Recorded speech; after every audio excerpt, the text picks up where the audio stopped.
কুষ্টিয়া জেলার কৃতি সন্তান, বিশিষ্ট রাজনীতিবিদ, সমাজসেবক জনাব ইঞ্জিনিয়ার মোহাম্মদ জাকির হোসেন সরকার, আতালাল্লাহু উমরাহু ওয়া বারাকাল্লাহু ফি হায়াতি, বলেন আমিন। মঞ্চে বসা আছেন বাংলাদেশ জামাত ইসলামী কুষ্টিয়া জেলা শাখার শ্রদ্ধাভাজন সেক্রেটারি, ইসলামিক চিন্তাবিদ, শিক্ষাবিদ, রাজনীতিবিদ, বড় ভাই জনাব অধ্যাপক সোজাউদ্দিন জোয়ারদার, দামাত বারকাতুহুমুল আলিয়া।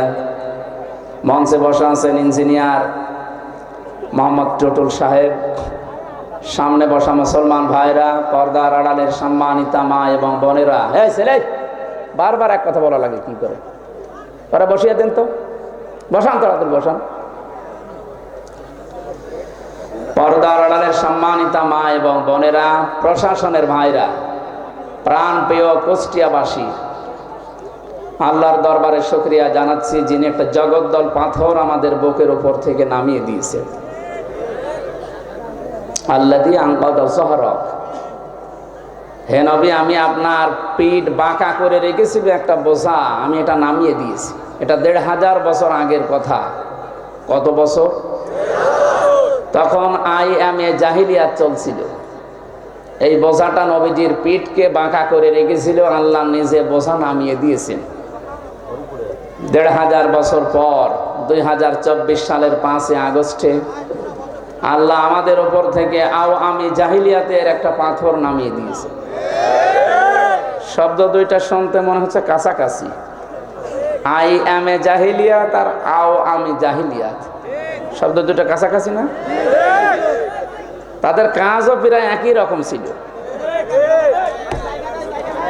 এই জন্য আমরা যে পাথর থেকে মুক্তি পেলাম, এখন যে মন খুলে অন্তত কথা বলতে পারছি, জবান খুলে বলছি আলহামদুলিল্লাহ।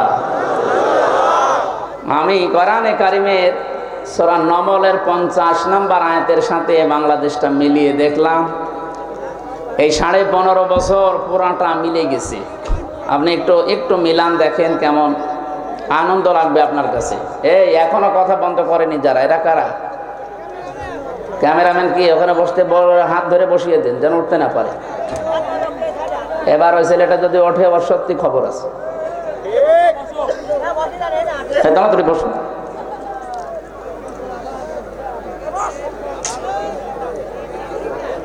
না, ডিস্টার্ব করবে। ওরা এখানে বের করে দেন তো, এখানে যান। আবার ওটা খোলে কেন? যান যান যান যান। ওরা হাত ধরে বসিয়ে দেন না কেন ভাই? একটার জন্য 10টা ডিস্টার্ব হচ্ছে, দেখছেন না? বসেন না কেন আপনারা?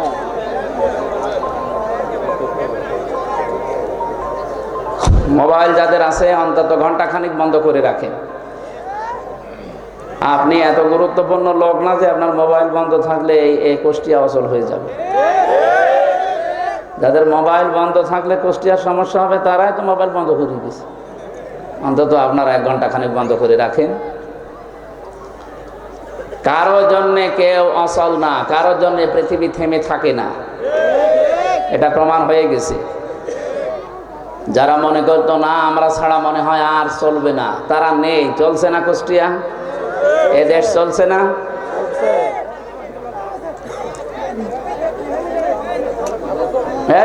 ওটারে ছেড়ে দিন, ওটা হালকা তার কাটা আছে, ছেড়ে দিন।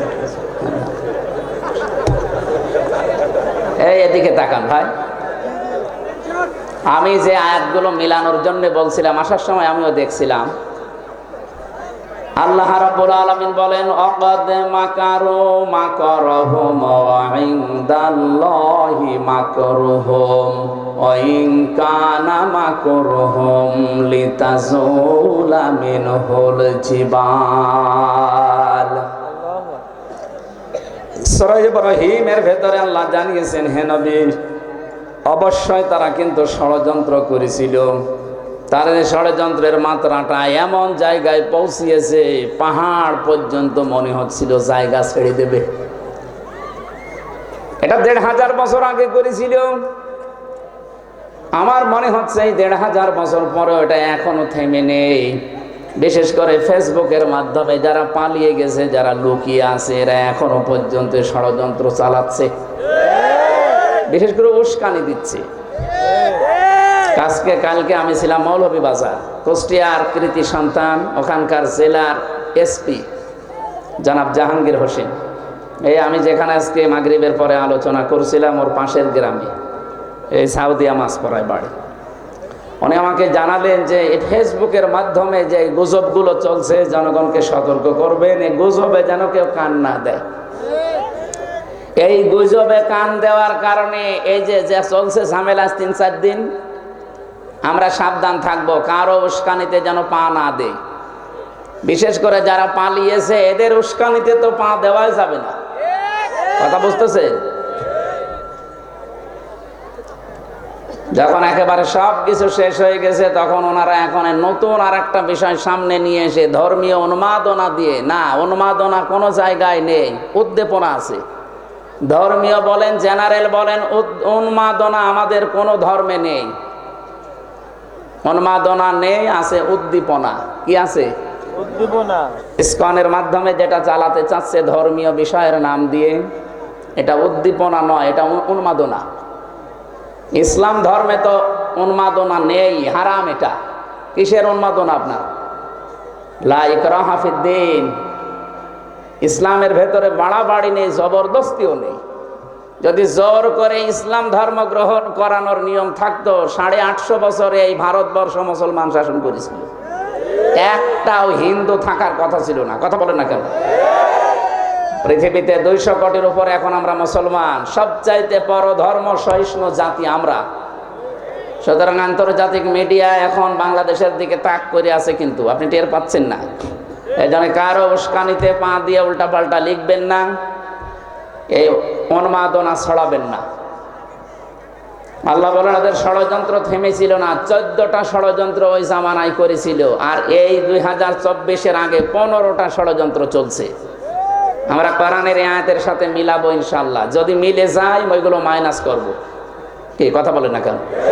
আমাদের গাইডলাইন কি বলেন তো? আরো জোরে বলেন। নাকি বাবার জীবনী? অনেকে তো বাবার জীবনী গাইডলাইন বানিয়ে দিয়েছে। পৃথিবীর কোন মানুষের জীবনী পড়ে মানুষ পরিবর্তন হতে পারে না, এই সিস্টেম পৃথিবীতে নেই। আপনি পরিবর্তন হতে পারেন যেটা পড়লে, তার নাম কি? এই কোরআন শরীফ। আপনি এটা পড়েন, মাস্ট বি আপনি পরিবর্তন হবেন, বাধ্য হবেন। টনি বেলার নাম শোনেননি? কোথায় বাড়ি? কোথায়? আমেরিকায়। কোথায় বাড়ি? টনি বেলারের শালিকা, ছোট শালিকা লরেন বুথ, এ মহিলা অনার্স মাস্টার্স করা, পিএইচডি হোল্ডার। ওকে খ্রিস্টানরা বহু অর্থ দিয়ে ইরানে পাঠিয়েছে। তেহরান বিমানবন্দরে নামার পর ও খ্রিস্টান বানাবে মানুষকে। এক মুসলমানকে ডাক দিয়ে বলছে যে, ভাই, আমি মুসলমান হব না, কিন্তু আমি ইসলাম জানতে চাই। কি পড়লে অথেন্টিক ইসলাম জানা যাবে সেই বই আমি আপনার কাছে চাই। আমাদের কাছে কেউ যদি হিন্দু এসে বলে যে আমি ইসলাম গ্রহণ করব না, কিন্তু আমি ইসলাম জানতে চাই, এটা তার অধিকার আছে না নেই? বলেন বলেন। তখন তো অনেক মানুষ এই ফতোয়া তুলবে, হ্যাঁ ওর ওযু নেই, ওর কাছে কোরআন শরীফ দেব। আরে ভাই, কোরআন শরীফ ধরতে হলে ওযু করা লাগবে, মাস্ট বি। আপনি কোথায় পেয়েছেন? রাসূলুল্লাহ আসলেন টয়লেট থেকে। কোথা থেকে? পায়খানা প্রসাব করার পরে নবীজি আসলেন, পানি দেওয়া হয়েছে তাকে।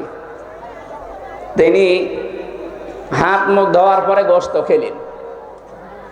বিশ্ব নবীকে জিজ্ঞাসা করা হয়েছে, হে রাসূল, আপনি ওযু করলেন না?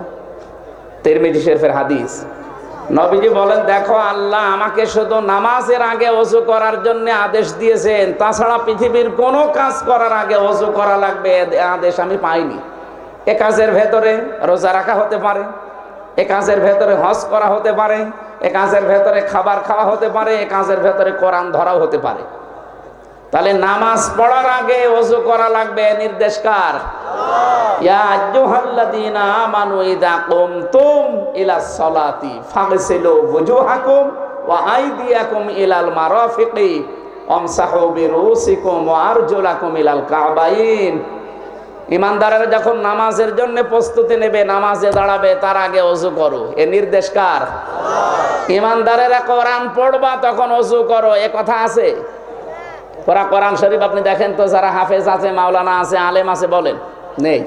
হ্যাঁ আছে। কি আছে? ফাইদা ক্বারাআতাল কুরআনা ফাস্তাইয বিল্লাহি মিনাশ শাইতানির রাজিম। আল্লাহ পাক বলেন, যখন কোরআন পড়বা তার আগে শয়তান থেকে আশ্রয় চাইবা। আউযু বিল্লাহি মিনাশ শাইতানির রাজিম, এটা পড়া লাগবে। আর এটা পড়া সুন্নাত, নফল, মুস্তাহাব না, এটা পড়া ওয়াজিব। কি বলেন তো? না পড়লে আপনার গুনাহ হবে। কেন? পৃথিবীর এমন কোন ইবাদত নেই যে ইবাদতের আগে আউযু বিল্লাহ না পড়লে ইবাদত হয় না, নেই। আপনি নামাজের আগে আউযু বিল্লাহ পড়েননি, আপনার নামাজ হবে না। কেউ ফতোয়া দিতে পারবে? পারবে না। রোজা রাখার আগে আপনি আউযু বিল্লাহ পড়েননি, আপনার রোজা হবে না, কেউ বলতে পারবে না। হজ করার আগে আউযু বিল্লাহ পড়েননি, হজ হবে না, না। কিন্তু কোরআনে কারীম পড়ার আগে যদি কেউ আউযু বিল্লাহ না পড়ে, ওর কোরআন পড়া তো হবেই না, আর গুনাহ হবে। তাফসিরে মুফাসসির লিখেছেন এই কারণে, কারণ পৃথিবীর কোন ইবাদতে শয়তান এত ধোঁকা দেয় না, কোরআনের কাছে আসতে গেলে যত ধোঁকা দেয়। শয়তান ভালো করে জানে যে কোরআন যদি মানুষ বোঝে, কোরআনের কাছে আসে, আমি যে শয়তানি করি এটা বন্ধ হয়ে যাবে। কথা বুঝতেছেন? ওর যে শয়তানি করার রাস্তা বন্ধ হয়ে যাবে। এজন্য কোরআন ধরার আগে ওযু করা শর্ত নয়। হ্যাঁ, কেউ যদি আরবি টু আরবি কোরআন যেটা, এইটা ভরতে গেলে ফরজ গোসল হলে আপনার কাছে যাবেন না।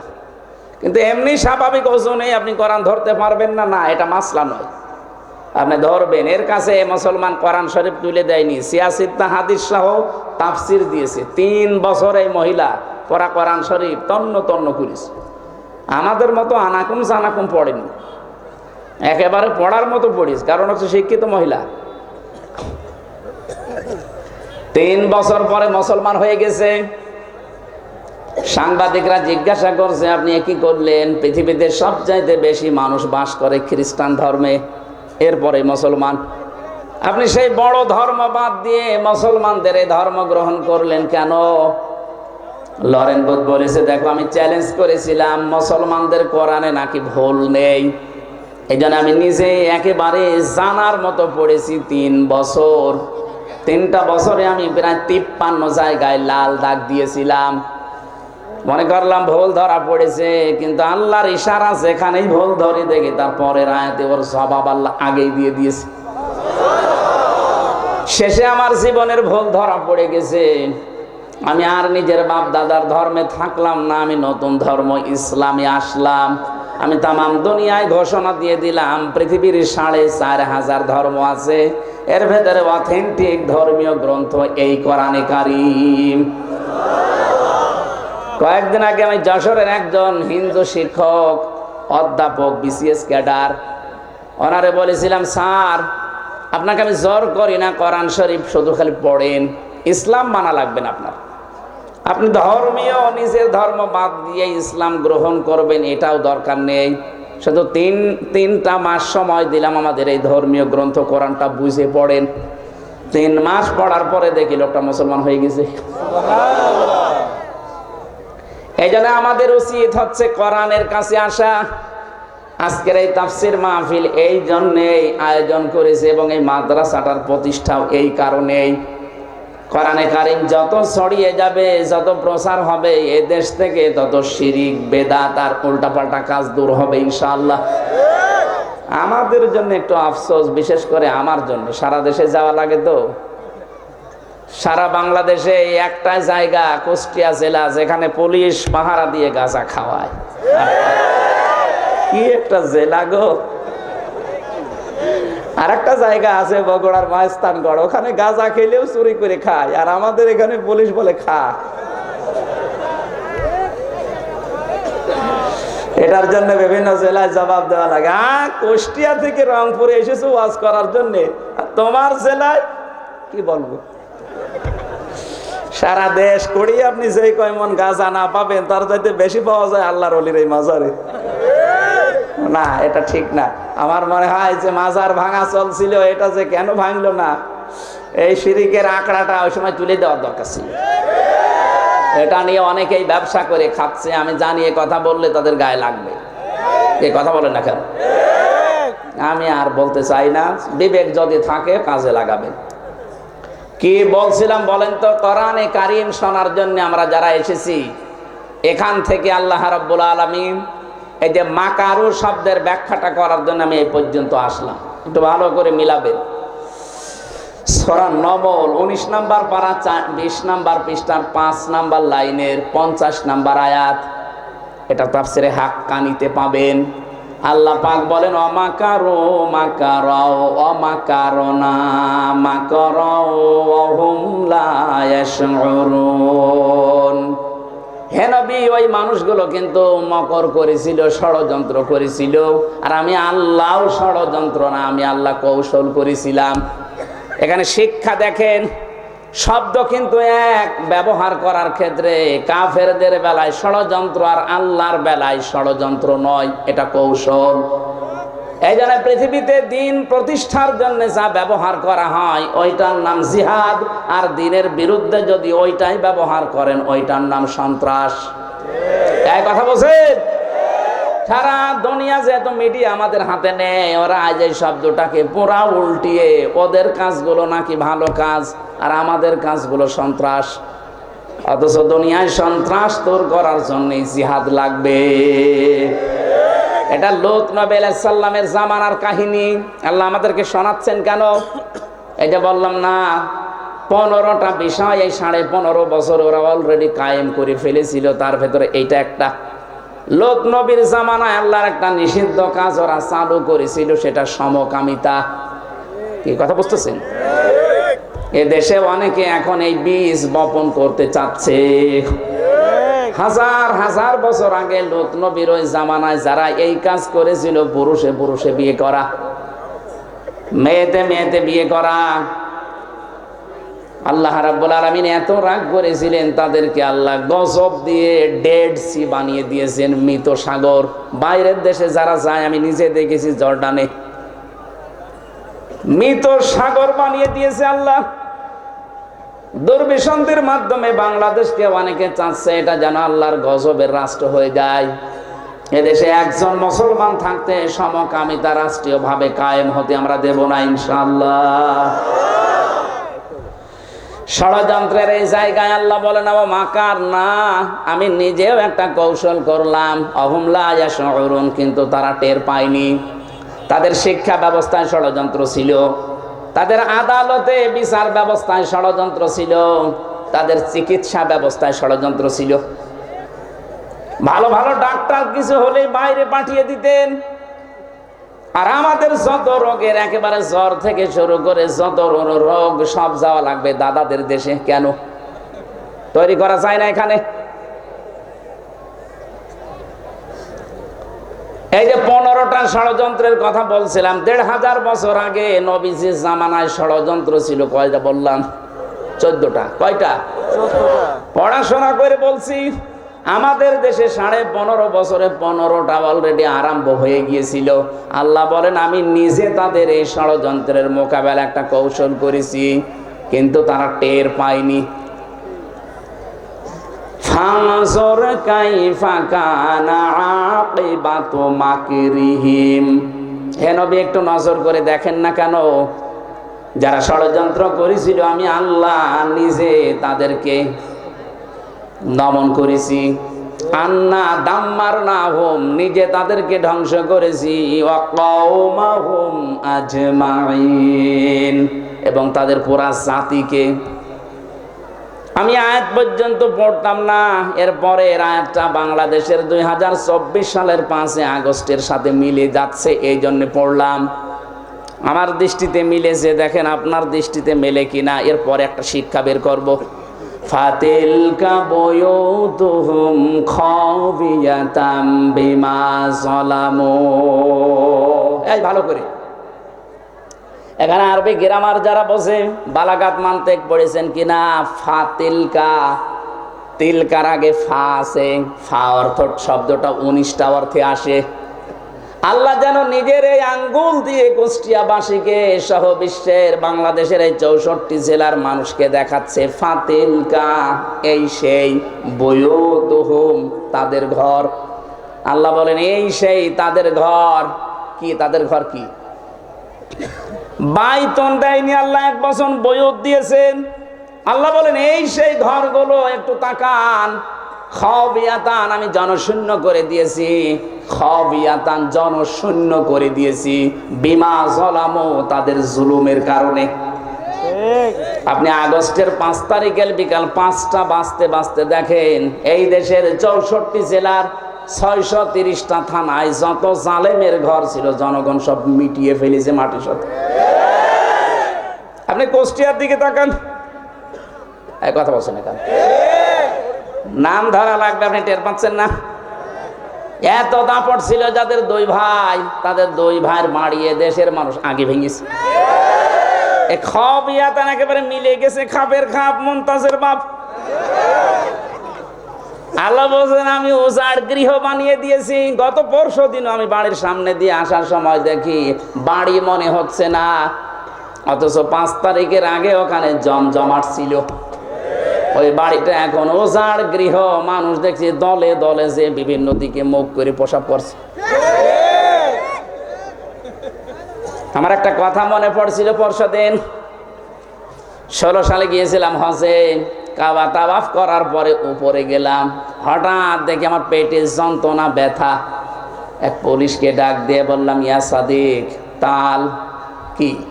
হে বন্ধু, আমার খুব পেটে ব্যথা করছে, এতক্ষণ তো ভালোই লাগছিল। উনি আমারে বলছে ইয়া হাজিউল হজ্জা তাই না বিলা দোকান। ও হাজি, দেশ কোথায়? জি তুমি বাংলাদেশ। বাংলাদেশ থেকে এসেছি। ওর ভাষা দিয়ে আমারে বলছে হাজি জানেন না এটা কোন জায়গা? না তো। আবু জেহেলের বাড়ি। আপনি এখনো পায়খানা না করে দাঁড়িয়ে আছেন, তাড়াতাড়ি করেন। সত্যি কথা বলছি, পায়খানা করে দেখে আমার পেটের ব্যথা ভালো হয়ে গেছে। আল্লাহ আমাকে বোঝাতে চাচ্ছে হামজা, এত টাকা খরচ করে 6500 কিলোমিটার দূর থেকে আসলে আর ওই শয়তানের বাড়ি পায়খানা না করে চলে যাবা, তাড়াতাড়ি করো। ঠিক যেন আজকের এই দেশে যতগুলো জালেমের বাড়ি ছিল আল্লাহ পাক যেন নিজে তাদেরকে জাতীয় উজাড় গৃহ বানিয়ে দিয়েছে। পরশু দিনের জাতীয় পত্রিকা দেখেছেন ঢাকার ওই বড় বাড়িটা যেখানে মানুষ আবেগে চুমা খেত, দেখলাম অনেকে দলবদ্ধ হয়ে জামাতবদ্ধ হয়ে টয়লেট করছে। হ্যাঁ, 3-4 জন একসাথে যাচ্ছে, বিভিন্ন দিকে মুখ করে আল্লাহ রাস্তায় চালাচ্ছে। আমার মনে হয় এদের পেটে আমার মতো ব্যথা, আর কথা বলছে না। আমি খাবিয়াতান শব্দটা তাফসিরে পড়েছি ইবনে কাসিরে। আল্লাহ বলেন আমি এমন জনশূন্য করে দিয়েছি, এমন উজাড় গৃহ বানিয়েছি। কেন জানো? তোমাদেরকে একটা শিক্ষা দেওয়ার জন্য। এবার আসেন আমাদের বিষয়। ইন্না ফি যালিকা লাআয়াতাল লিকাউমি ইয়ালামুন। অবশ্যই এর ভেতরে তোমাদের জন্য শিক্ষা আছে। লামে তাকিদ, অবশ্যই শিক্ষা আছে যদি তোমরা জ্ঞানী হয়ে থাকো। আল্লাহ আমাদের বোঝাতে চায় আগামীতে যদি কেউ ক্ষমতার চেয়ারে বসে জুলুম করে তার বাড়িও জাতীয় টয়লেট বানানো হবে। এজন্য আমরা যেন সাবধান থাকি, আর যাই করে যেন জালেম হয়ে না যায়। এই কথা বোঝেন কিছু নাকি আন্দাজে ঠিক বলেন? ঠিক আছে। আল্লাহ রাব্বুল আলামিন 14টা বলতে গেলে এমনি এত রাত হয়ে গেছে, আমরা তাফসিরে যাব। সূরা বাকারা থেকে মাত্র 1 আয়াতের 3 ভাগের 1 ভাগ পড়েছি, আর সূরা নেসার 41 নম্বর আয়াতটা পড়েছি। আল্লাহ রাব্বুল আলামিন এত তথ্য আয়াতের ভেতরে লুকিয়ে রেখেছে, আপনি যত টান দেবেন গবেষণা আকারে তত তথ্য ওখান থেকে পেয়ে যাবেন। আমরা আসেন তো এই 2 আয়াতের একটা আয়াত শুরু করছি, সূরা বাকারা 208 নম্বর আয়াতের প্রথম অংশ। আমার আজকের আলোচনার বিষয় প্রবেশ করো। কি বললাম? বলেন বলেন। কোরআনে কারীম জানাচ্ছে ইয়া আইয়ুহাল্লাযীনা আমানু, ওহে যারা ঈমানের দাবি করো, উদখুলু ফিস সিলমি কাফা, তোমরা ইসলামে পরিপূর্ণভাবে প্রবেশ করো। এদিকে তাকান, এখানে সিন শব্দের উপরে যদি কেউ জবর দিয়ে পড়ে তাহলে সালমন বাংলা অর্থ দাঁড়ায় শান্তি, আর সিনের নিচে জের দিয়ে পড়লে বাংলা অর্থ দাঁড়ায় সিলমন মানে ইসলাম। আল্লাহ পাক এখানে শান্তির ভেতরে প্রবেশ করো বলেন নাই, বলেছে ইসলামে প্রবেশ করো। কোথায়? ইসলামে। এখন ইসলামে প্রবেশ করবেন আপনি আংশিক না পূর্ণাঙ্গ? বলেন বলেন। পূর্ণাঙ্গটা এখানে কোথায় পেলেন? এই যে পরিপূর্ণ পূর্ণাঙ্গ কোথায় আছে এখানে? আল্লাহ রাব্বুল আলামিন আয়াত, ছোট আয়াত কিন্তু এত সূক্ষ্ম সূক্ষ্ম শব্দ দিয়েছেন। এর শেষের শব্দটা দেখেছেন কাফা। ইসলামে আংশিক প্রবেশ করলে হবে না, পরিপূর্ণভাবে প্রবেশ করা লাগবে। এখন আমার প্রশ্ন, আমি যে ইসলামে পরিপূর্ণ প্রবেশ করেছি আল্লাহর এই কথা মতো, এটা আমি টের পাবো কি করে? নাকি কথা বলে না কেন? আমি যে ইসলামে পরিপূর্ণ প্রবেশ করলাম এটা আমি টের পাবো কি করে? আপনি যদি 5টা বিষয় দুনিয়ায় দেখতে চান, যে আপনার ভেতরে 5টা বিষয় আলামত চিহ্ন এগুলো পাওয়া যাচ্ছে, সিমটম, তাহলে বুঝবেন আমি এই আয়াতটা দুনিয়ায় মেনে চলছি, পুরা ইসলামের ভেতরে আমি পরিপূর্ণভাবে প্রবেশ করে ফেলেছি। এখন নিজের সাথে মিলাবেন। 1 নম্বরে আমি ইসলামে প্রবেশ করার প্রথম আলামত সিমটম হচ্ছে আত্মসমর্পণকারী হওয়া লাগবে। কি হওয়া লাগবে? খুব সূক্ষ্ম শব্দ এখানে আছে কিন্তু ভালো করে শুনবেন। আত্মসমর্পণকারী হবেন 1 নম্বরে। 2 নম্বরে আপনার ইখলাস আসবে ভেতরে। 3 নম্বরে বিশুদ্ধ আকীদা তৈরি হবে আপনার। 4 নম্বরে চরিত্র হবে উন্নত। 5 নম্বরে লেনদেন হবে আপনার স্বচ্ছ।